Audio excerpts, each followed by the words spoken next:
Siyata Deshmaya, we're going to learn Shabbos Daf Chof Hey. We're going to start 2 lines from the top of the Amud. Says the Gemara, we saw in the Mishnah that we are not allowed to burn Truma Tamea on Yom Tov. Says the Gemara, B'Yom Tov hu da'asur. You're not allowed to burn Truma Tamea on Yom Tov. Ha b'choil shapir domi. But during the week, if it's not Yom Tov, a regular weekday, you're allowed to burn the Truma Tamea and derive benefit whilst burning it from the heat, from the light, etc.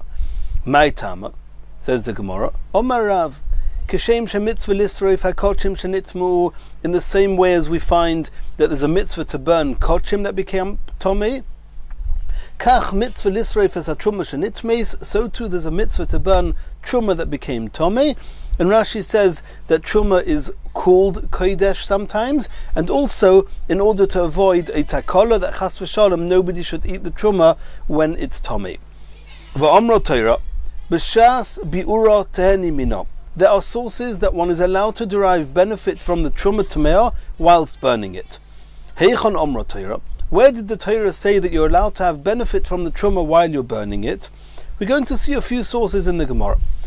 Midr of Nachman, the Omer of Nachman, Omar Rabba bar Avua, Omar Kro, it says in the Pasuk, V'ani hinei nosati lecha es mishmeres trumoisai. Hashem says, I have given you, lecha, my trumois, in plural form. V'shtei trumois hakosav medaber. There are 2 different types of trumois that have both been given, lecha, to you, for your benefit. Achas truma tahira. One is tahir truma that's been given to the kohen to eat. V'achas truma tamea, and the other one is truma tamea. V'omer achman lecha, and the Torah says that even truma tamea has been given for your benefit. Shelecha tahei la'asiko tachas tavshilcha. It's for you that you can burn it and use it as firewood under your pots when you're cooking. V'yiboy seima. Possibly a different source that one is allowed to derive benefit from truma tamea whilst it's being burnt. Midr bavo, domer bavo, omer b'yechanon. It says in the parasha of Maisa Sheni, Lo bi'arti mimenu betome. When I did not derive any benefit from burning Maisa Sheni that was tomei. Mimenu iatomavir. Dafka for Maisa Sheni, it says mimenu. For Maisa Sheni, I am committing myself and I'm admitting and I understand that I'm not allowed to derive benefit when consuming it, when burning it. But when burning oil of truma that became tomei, which is not Maisa Sheni, you are allowed to have hana whilst you're burning it. Asks the Gemara, Ve'ema mimenu iatomavir aval atomavir shemen shel kodesh nitmo. All you see in the pasuk of Maisa Sheni is that mimenu, uniquely to Maisa Sheni, you're not allowed to benefit when burning it. And so how do you know that that's coming to tell us that when you're burning truma, you're allowed to have benefit? Maybe it means when you're burning hektish, you're allowed to have benefit. Says the Gemara, Lav kal v'choymehu, it's a kal v'choymeh. Ma mas meiser hakal, if Maisa Sheni, which is relatively kal, it's lenient in its halachas. Omra Torah lo bi'artu mimenu betomei, and the Torah says that you did not have any hana, any benefit when burning it. Kodesh chomur lekolshkein, kodesh hektish, which many of its halachas are very stringent, even more so you shouldn't be able to have hana from it. Says the Gemara, Truma also you can say the same kal v'choymeh, because Truma is also more chomor than Maisa Sheni. Haksiv mimenu. Says the Gemara, yeah, you're right, but it says mimenu. There must be something which is allowed, because mimenu means only Maisa Sheni is osa. And if I'm going to say that also Truma is osa, and also Kodesh is osa, then what makes Maisa Sheni unique? Says the Gemara, Umaro Isa. Why do you prefer to say that hektish is osa and truma is learnt out from mimenu that it's mutter to have hana? Maybe say the other way around, that truma is osa and hektish is mutter. Says the Gemara mistabra. It's logical. It makes sense that kodesh loimam etino, that kodesh is not going to be excluded from the word mimenu, and to say that you're allowed to have hana. No, kodesh is osa b'hana with a kal v'choymeh. If something has to be mutar b'hana when burning it b'tomei, it's probable it's referring to truma. Why? Shekein simon pei nun kuf ein chof samach. These are 6 different halachas that are more chomor with hektish above everything else. What are these 6 halachas? Pigul, if somebody shechted a korban with the intentions of eating it at the wrong time. Noisar, or a korban that's now past the time that one is allowed to eat it in. The halachas of pigul, if somebody eats a korban that was shechted without intentions, even if you eat it at the right time, but you shechted it al manos to eat it in the wrong time, if you eat it, it's chayav korus. Noisar also, if you eat it, it's chayav korus. Korban, hektish is called a korban, and there's me'ilah. If you have hana from it in a way that you're not supposed to, at time you're not supposed to, then there's halachas of me'ilah, which we'll learn about in Masechas Me'ilah im Yirtzeh Hashem. V'korus, and somebody who eats hektish whilst the person is tomei, he's chayav korus. If somebody eats truma when he's tomei, he's also chayav misa. He's chayav misa v'dei shemaim. He's not chayav korus. Korus has 2 things. Number 1, the person dies young, and secondly, his children die.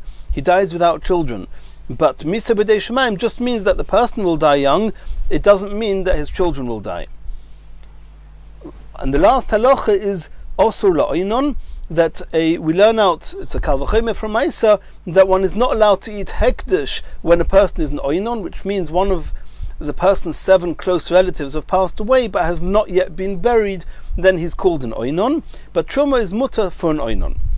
So you see that there are 6 halachas that are very stringent only with hektish. Therefore we assume that also hektish, when burning it, you're not allowed to have hana. And we don't learn out from mimenu that one is allowed to have hana. Asks the Gemara, Adarabba, truma loima matina. I should say that truma, you're not allowed to have hana, because truma has its own set of chumras. Shekein memches pei zayin, simon. These 4 letters are a simon to the 4 halachas where there's a chumra with truma that you don't find anywhere else. Number 1, misa. If somebody who's not a kohen eats it, or if a kohen tomei eats it, then he's chayav misa b'dei shemaim. Chomish, if a person eats from truma b'shoigeg, he has to pay back an extra chomish, an extra 5th. Ve'ein lo pidyon, there's no way that you can redeem the kedusha of truma, and hektish does have a way of redeeming it. And va'asurim lezorim. And truma is always osa for a zor, for somebody who's not a kohen to eat it, even if he's tahir. Hektish, if a zor eats hektish, there are many korbanos that a zor is allowed to eat.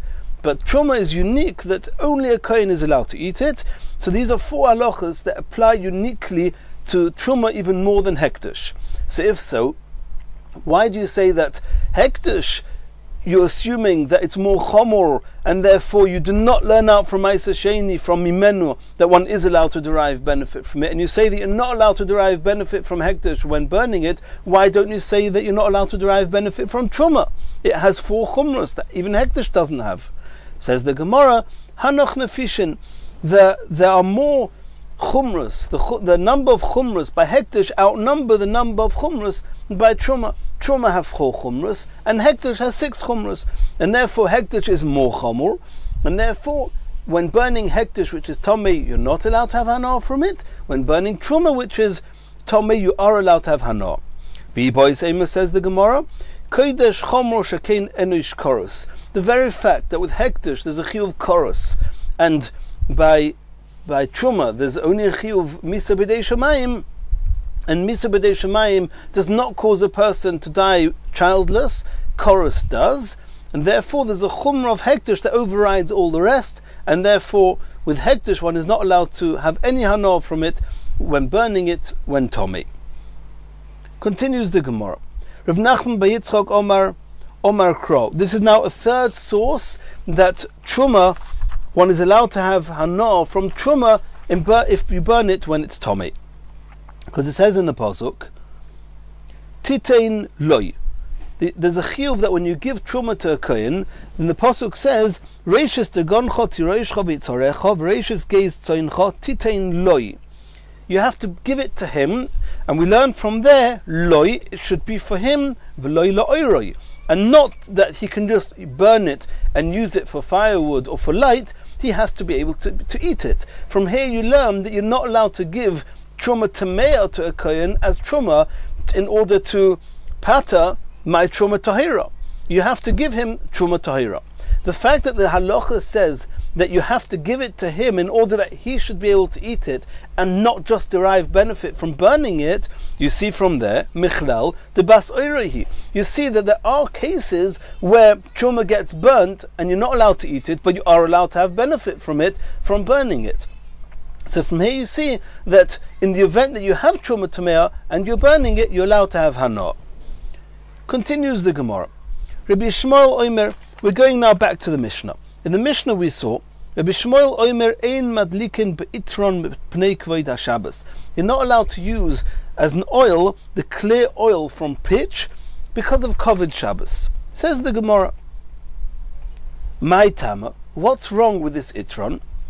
Omar Rava mitoich sharei chayra, since it has a bad smell. Gzeira shemo yanicheno v'yetze.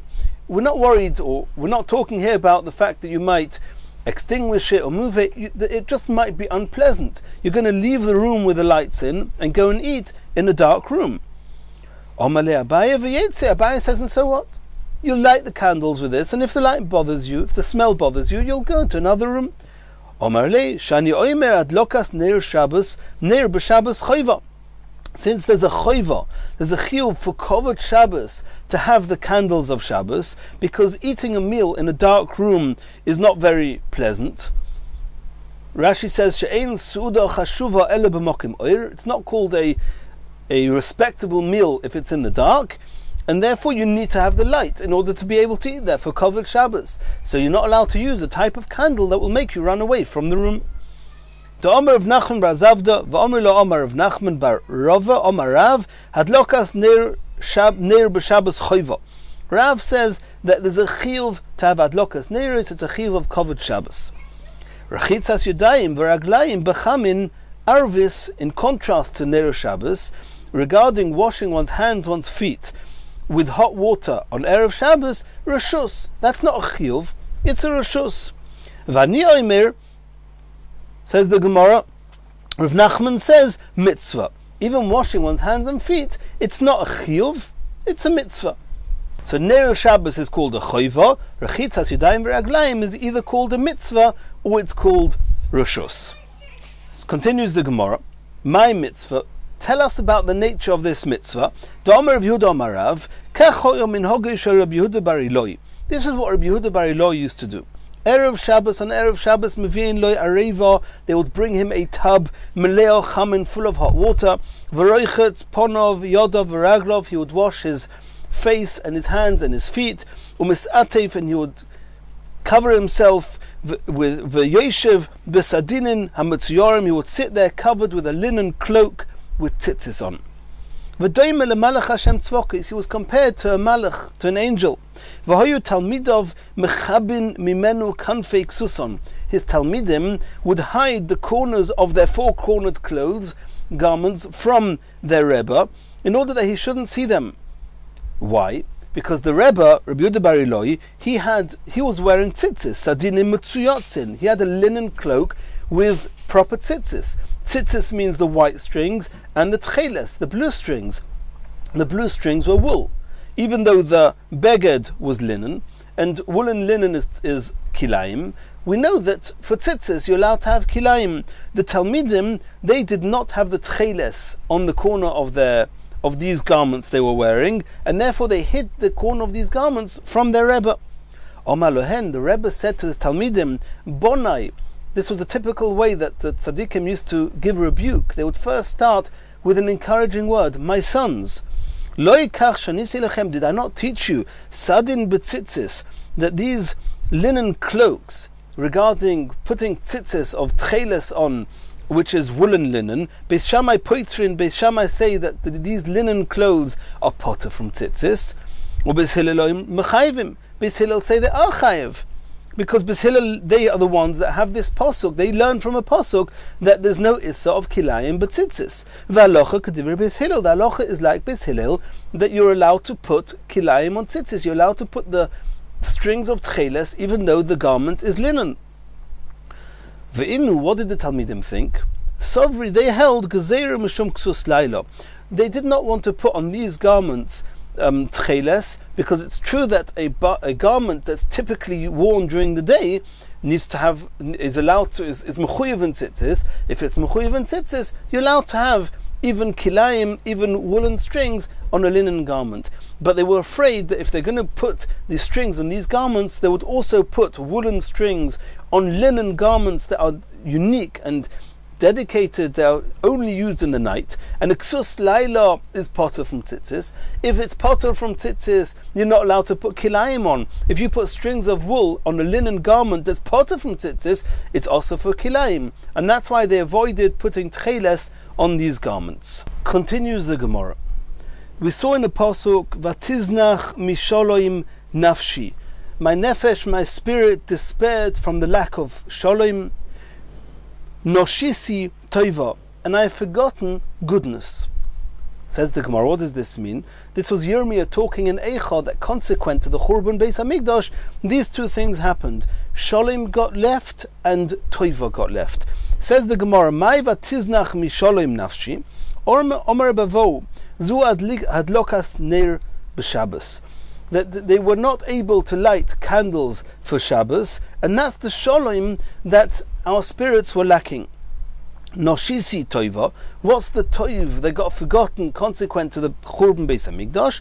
Omer Yirmiyah zeh Beis HaMerchatz, the ability to wash in a bathhouse.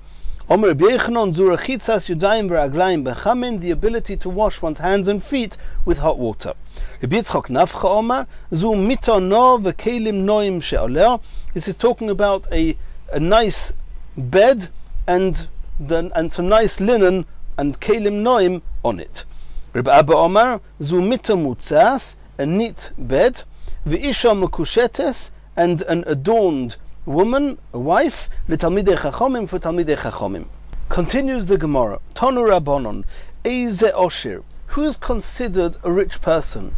Somebody who wants to have the advantages of feeling or being rich. What does that mean? Kol sheyesh lo nachas ruach ba'oshroi, divrei Rabbi Meir. Rabbi Meir says anyone that's satisfied with the level of goods and of riches that he has. Rashi says someach bechelkoi im ma'at imrov, irrespective of whether you have a lot of riches or little riches, as long as you're happy, you're called a rich man. And we know Ezehu Oshir has someach bechelkoi. Simon Mem Tes Kuf Samach. These are the four letters, the four names of Chachomim who told us what it means to be rich. The first one is Mem, is Reb Meir that we just saw now. The Tes is Rabbi Tarfon Oimer. Kol sheyesh lo 100 kromim, somebody who has 100 vineyards, or 100 sodos and 100 fields, or 100 avodim she'ovdin bohen, and 100 servants working in them, he's a rich man. Rabbi Akiva Oimer. Kol sheyesh lo isha no'o b'maisim. Anybody who has a wife that is nice in her deeds, in the maisim tovim, that's called being rich. Rabbi Yossi Omer, Kol sheyesh lo beis hakisei samuch l'shulchanoi, somebody who has a bathroom where he can relieve himself close to where he eats, so he shouldn't have to go far away before or during a meal, that's called a rich person. Continues the Gemara Tanya, Reb Shimon ben Elazar Omer, Ein madlikin b'tzori. You're not allowed to use tzori for your Shabbos candles. My tama, Omarova mitoich shareichoi noiduf. It's got a very, very nice smell, and since this smell very much spreads out, it's very strong. Gezeira shemo yistapik mimenu. You might consume some of it. You might take some of the oil out of the lamp. And we know the halacha is, Rashi brings from a Tosefta, the hanoisin shemen leneir, if you add in oil into a lamp on Shabbos, you're chayav mishum mavir, it's as if you're burning on Shabbos. If you take out some oil from a lamp, chayav mishum mechabe, then it's the melacha of extinguishing, similar to extinguishing a light. Omale Abaya. Abaya said to Rabbah, Lema mar mipnei shehu off. Why do you say that the reason you're not allowed to use it on Shabbos is because you might take some drops of this oil out and use it? Why don't you say it's because it's off? That means that its flame sometimes shoots up, and if it shoots up, it's going to hit the walls, the wooden walls of the home, and it could end up burning the home. Says the Gemara, Choda v'oid ka'omar. You're right, there's two reasons. Choda, the first reason, mipnei shu off, because it's the flame that could jump up and cause a fire. V'oid, and another reason, gazera shema yistapik mimenu. You might take away some of it and consume it on Shabbos, and that's the issa of mechabe. Says the Gemara, hu chamosa, that was this mother-in-law. To have a sania lo lekalosa, she hated her daughter-in-law. Omra lo, so this mother-in-law slyly told her daughter-in-law, Zil ikshit b'mishcha da afar simon. Go and anoint yourself with the oils of afar simona. Ozla, she went, ikshit, and she put on some of this oil. Ki asa, so when the daughter-in-law came back to the mother-in-law, Omra lei, the mother-in-law said to the daughter-in-law, Zil itli shraga. Go and hang up the lantern, light the candle. Ozla, the daughter-in-law, went, atlo shraga, and she lit the candle, the lantern, in pach bonura, and a little bit of the fire, the flame, was blown onto her, v'achlasa, and consumed the daughter-in-law. So you see from here there's a concept of a candle which the flame jumps, it's off, it shoots up, and it can be very, very dangerous. And in Mirat Hashem, in the next year, we're going to continue from here.